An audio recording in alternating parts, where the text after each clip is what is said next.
What's up, Navigating Academia family? This is your buddy and personal academic mentor, Dr. J. Phoenix Singh, coming at you to be able to answer another valued viewer's question. Today's question is from Anastasia, who has posted on a video of mine called Practice Answering Postdoc Interview Questions, 3rd edition. When it comes to being a grad student applying for a postdoc, or if you're an undergrad applying for grad school, doing interviews can be really stressful. And so if you guys didn't know already, I've got videos where I literally do a mock interview with you when you watch those videos. And so we've got, I think, at least like maybe 60 questions, right, that I end up asking across those videos, both for getting into grad school and then also for getting a postdoc. So definitely check those videos out on the channel. I personally love those ones. They're some of the best viewed videos on the channel. So very near and dear to my heart. Before we go ahead and answer Anastasia's question for today, though, I want to give a huge shout out to my main man, Caden Stockdale, for being our newest Patreon patron. Thank you, Caden. You're awesome. Really appreciate you, Caden. Thank you so much for supporting the channel. It really means the world for me to be able to have you guys as patrons. Those of you who are already patrons, you know that the first thing that happens when you guys join up is that I send you guys an individualized email because I really want to get to know you. After you tell me a little bit about yourself, I make a little video for only you and send it to you via email in response to what you tell me about yourself, because it's really, really important for me that you guys have access to me, you can ask the questions that you've got, and that you guys can communicate to me the kind of content that you want to see on the channel or in live streams and these things, because I really do love this channel, and I love having you guys as my community. So I really appreciate it, Caden. Thank you. So, okay, Anastasia's question, I'm going to read it right here. Anastasia says, could you please make a video on how to schedule your day to boost productivity? You're tremendously productive, so I was wondering how you get focused. Thank you so much for the kind words, Anastasia. I really appreciate it. I can tell you that this is something where every person understandably is different in terms of how they max out their productivity. Some people, that they wake up at 4 or 5 a.m. and then they watch, Gary V videos and get hyped up on NFTs and, just get super jazzed for the day by watching David Goggins videos. Stay hard. Love David Goggins. Right? But it's one of these situations where other people, they have no idea about any of the things that I just said. And they're incredibly, incredibly productive, right? So keeping that in mind, in life in general, Anastasia, and you'll find this especially across your 20s, across your 30s, and this is usually the time when you kind of figure out what works for you, right? That there's going to be things that work for you that don't work for like anybody else, really weird things. For example, something that Daria and I often joke about is that like the way that I lay my gym clothes out. When I wake up in the morning, first thing that I do is I go to the gym. Right? And I do not wake up at 4 o'clock or 5 o'clock. I wake up at like 8:30 or 9, right? I get enough sleep. Sleep, I really prioritize my physical health in general. If my physical health is not going well, nothing goes well. So I need to make sure that I'm on either a low carbohydrate diet or, if nothing else, a calorically controlled diet. Having fewer choices in terms of what to eat helps me out a ton because I already know what I'm going to eat. Right? It takes the choice away. Same thing when it comes to wearing clothes, right? If I already decide what I'm going to be wearing on any given day, I don't have to think about it, right? So this is one of the reasons why, Steve Jobs and Mark Zuckerberg, these guys, they wear the same clothes every single day. Now, I'm obviously not like that, but it's definitely something where I get the premise that they're operating from. And I agree with it, right? If you can reduce the number of practical decisions you need to make in a given day, you can focus on things that you care more about. Other people, like Daria, is one of the most fashionable people of all time, and she knows exactly what looks good on her, and she's awesome. So it's one of these things where for her, right, she will take the time to figure out exactly what to wear, this kind of stuff, and she's generous enough and patient enough with me that if I just throw, a polo and some shorts on, she's okay with that, right? But that's what she loves doing, right? So different people can be different in terms of the things that they care more or less deeply about. And so for me, it's something where work is really my priority because I love what I do, even though it is very, very stressful. I have 5 jobs in everything ranging from academic consultation, like what I do for you guys one-on-one via things like this, right? In addition to that, I'm the CEO of Publication Academy, and we work with people in 25 countries. So I've got my staff that I need to manage. I've got amazing summer interns. Shout out to Abdul Rahman and also to Brian. You guys are amazing. And in addition to that, I co-manage a real estate investment fund, which is basically a fund of funds. as well. I have so many different things that I end up doing. I've got the YouTube channel, obviously. I have so many different things that I do and a lot of different revenue streams, which sounds great, but it's insanely stressful, right? And so it's one of these things where I need to make sure that wherever I can trim time, that I do it, especially because I'm living in all these countries and moving around to all these different places. I try to do charity work when and where I can. I'm very passionate about my spiritual life, which I have not been spending enough time on recently, which I really need to get back to. But here's the thing, Anastasia, right? In terms of boosting productivity, I want you to think about your life as having 7 plates, right? And these are 7 different areas that you can optimize your performance in, right? So here we go. We're going to go through them together, okay? So we got your physical health. We've got your mental health. We've got your occupational, educational health. So your job, your education, wherever you are right now, right?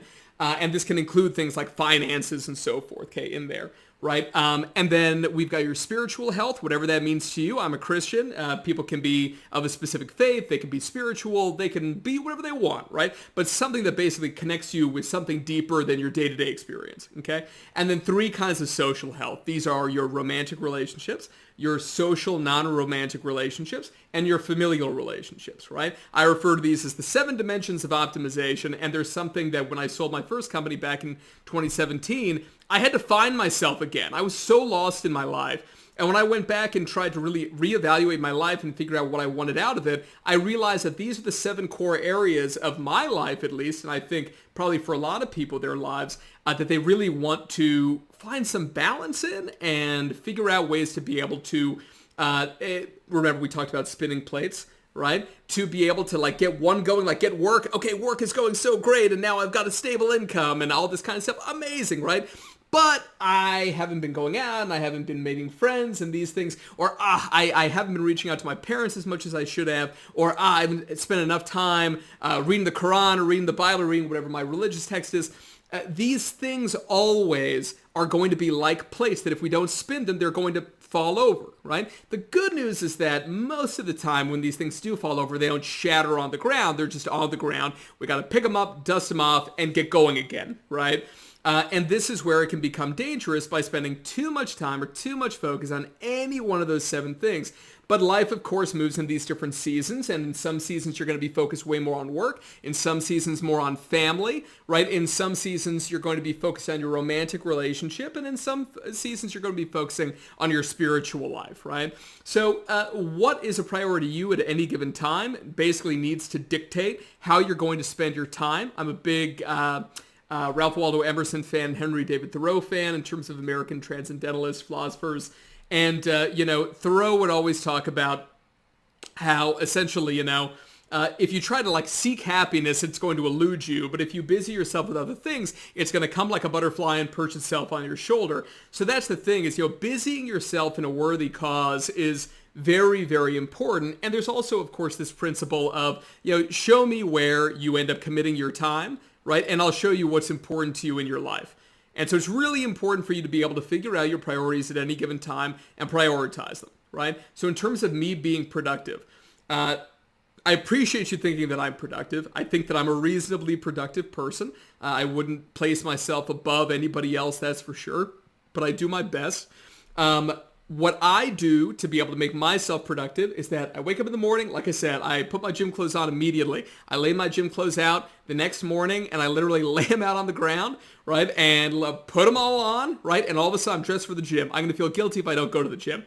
I have a protein drink, right, keeps my blood sugar stable. I go to the gym, right, I go to the gym 6 to 7 days a week, 2 days of cardio. The other 5 days I do 1 leg day, and then I do chest on 2 days and chest and shoulders on 2 days along with biceps, and then I also do, or triceps, and then the next day I do back as well as biceps, right? And then I got my leg day, right? So basically 2, and then the leg, and then a break, and then the legs, and then 2 again, and then break day, right? One of those 2 break days, sometimes I take off. Otherwise, I just go to the gym and I do cardio. But releases the endorphins, wakes me up in the morning, gets me focused, and it gives me some thinking time when I'm doing my cardio, okay? So that's what I do kind of in the mornings. So by the time that I end up getting to work, I usually end up getting to work anywhere between like 11 o'clock to 12:30, right? I eat, like I said, approximately the same thing every single day. That works great for me. Other people would be like, you're the most boring human being alive. That works for me, right? Like I said, you're going to find things, Anastasia, that work for you that don't work for anybody else. Okay. After that, what I personally do, right, is that I basically grind out work for as many hours as I can. Being an entrepreneur, I think that way too many say that they're an entrepreneur, right? Unless you put everything you've got like on the wood, as they say, and risk everything you've got and just, are doing nothing but these sorts of efforts, full time. I think it's great that people want to do part-time entrepreneurial things, but the risk tolerance that it takes to do it full time is something completely different because you can be wildly successful and you can live in a van. Right, that's it. Right, I remember once for 26 days sleeping in my Honda Element on the roof of an office building because I was very foolish and had about 25 summer interns that I was working with back in I think 2015, and they were all over the world. And I'm very committed to my interns. Right, and so because of that, I was burnt out, stressed as hell, but it needed to be done. Right, to be able to run my company. So it is what it is. You got to be really fully committed to these things. Daria is very, very generous in terms of being flexible with me to be able to, if I need to work until 11 or midnight or 1 a.m., then, unless that we've got something really pressing that we've pre-committed to, she's very generous in terms of saying, you know what, I fully support you, anything you need, that's awesome. Anybody out there who is looking for a partner, long-term partner, future spouse, and so forth, who wants to have this kind of insane lifestyle, find somebody like Daria, right? It's a very different kind of life than a lot of people grew up with, a lot of people are used to, and a lot of people are comfortable with, right? The person needs to have that element of independence to be able to kind of be doing their own thing and to not be just, sitting around all day waiting for you to come home or anything like that. And I'm really lucky to have found somebody like that. And keeping that in mind, it's very important to me that I prioritize at least several days a week. What does Daria like? Daria likes live music, so I love taking her to live music stuff. Daria likes going out to dinner, right? Love taking her out to dinner for the kind of foods that she enjoys, right? Why? Because she's flexible with me. I always want to make sure that I am there for her, right? So a romantic relationship for me is very, very important. Especially because she allows me to kind of do my thing, right? So for me, in terms of these plates, right, I would say that romantic relationship, especially right now because we're doing this visa stuff, right? Romantic relationship combined with work, those are the two plates that I've got. I love my family. I don't see my friends nearly enough. I'm chronically stressed with a whole bunch of stuff, right? And love finance, love investing. You guys see my videos on this channel and all. I usually spend at least maybe 20, 30 minutes a day on investment-related activities, reading the news and so forth, just so that macroeconomically and microeconomically, I just know what's going on. I'm in meetings most of the day, every day, right, with potential clients, with you guys in terms of doing consults, with presidents and provosts of universities, deans of graduate schools, and so forth. I'm on meetings with my staff to be able to manage what they've got going on, to be able to support them, give them moral support, do the Patreon stuff, all this kind of stuff. The key thing is to be able to just, be on that daily grind. I try on the weekends to work only a couple of hours a day max. I'm still working though, and it's always in my head. So in terms of how to be able to boost productivity, it's finding the stuff that works for you, prioritizing which of those 7 dimensions you want to work on. And my recommendation, Anastasia, is that every 6 months you sit down and you write out those 7 and you give yourself not a grade, but out of 100%, what percentage are you at, right, on those different things? And you'll never be at 100%, 99%, fine, congratulations.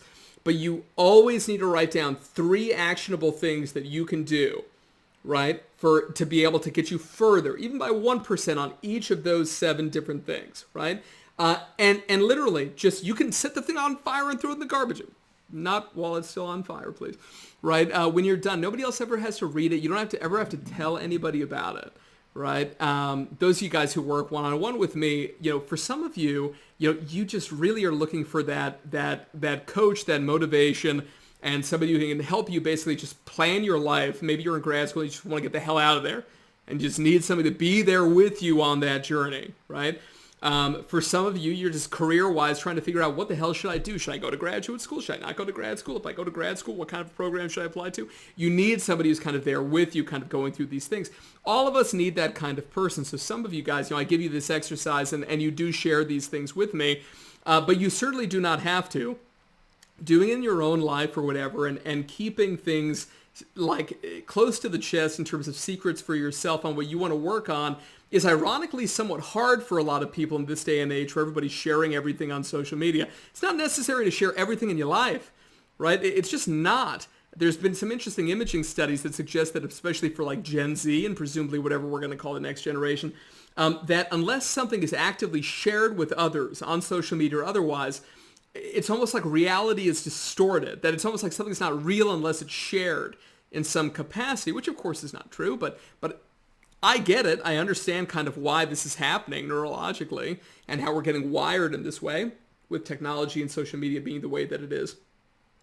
Social media, am I on it? Yeah.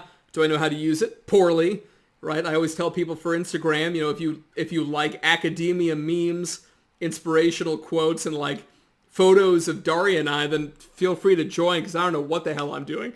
Right? I mean, I use YouTube, but even this, the channel was totally unexpected or whatever, especially that it's, for an academia channel taken off, right? Which I mean, it's all because of you guys. So anyway, I know that I'm kind of rambling at this stage, Anastasia, which I apologize about, but these are the things that I would say are really, really key. It's just figuring out what works for you in each of those 7 different areas, prioritizing which of those areas you want to work on at this point in your life, and then figuring out those 3 actionable things that you can do, and doing that, like I said, 2 to 4 times a year, right? Either twice a year or every quarter, right? And that's going to serve you very, very well.